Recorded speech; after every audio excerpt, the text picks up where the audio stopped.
Ayan. Good morning, guys. Sila pala yung aking mga kasama sa fellowship. Ayan, ito na naman kami, kakain ng merienda. Siyempre, pag binubusog yung spiritual, kailangan busog din yung physical. Thank you kay brother sa laging nanlilibre ng merienda namin. Hi ka naman dyan. Shout out. Sarap po ng kasaba cake. Ayan, si pastor po yan. Aming pastor. Tulpa. Siyempre, nandito yung aking katabi na yung aming valedictorian. Ayusin mo din. Ginaganon na. Sinisito. Valedictorian. At siyempre, ako yung ano, Ako yung teacher. Ako yung principal. Minsan yung madaldal, yun yung hindi palilito. Dami kong tanong. Principal. ako po yung laging sumisingit kapag may usapan sila. Ako naman po yung tanong ng tanong. Iba-iba po yung aming karakter, siyempre.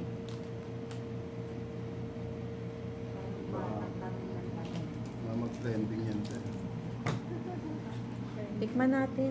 Tikman natin yung ating ano, Ano merienda. ginagawa nila dyan? Daan nyo sa lahat ng ulo. Hindi ako makabili ng ganito, hindi ako makapunta sa ano. Sa mall eh. Sarap nung ano. Ang sarap nung kasabak. Ganda kasi ko hindi ano. Nilako naman kami, hindi ko pa naman kumakain.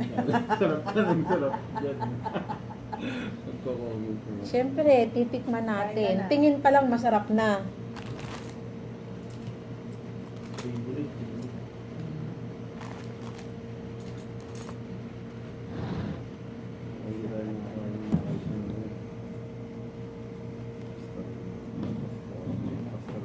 Ang ilang weeks na hindi ko na Sa theology ko.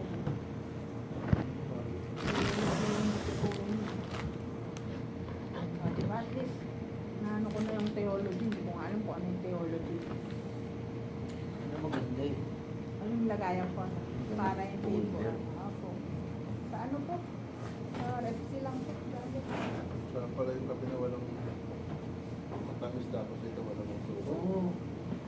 Kombinasyon yan. Hindi mo maramdaman yung tayo.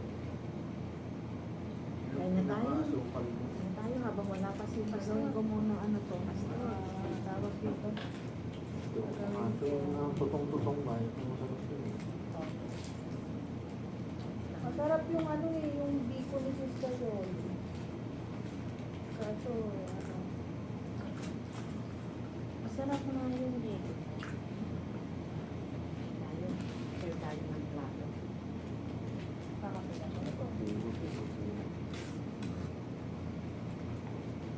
Alam ko yung tabuan po ko.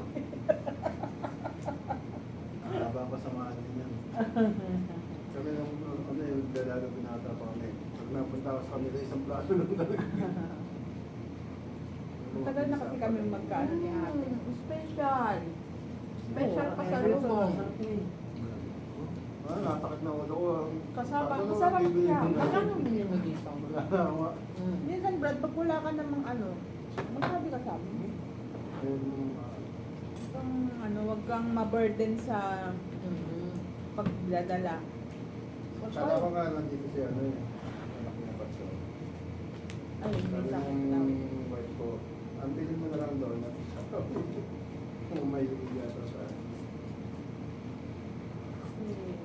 at kung mukhang marami kami pang 2 araw dapat ang pagkain. Kasi 2 magduluto. Parang narinig ko lang.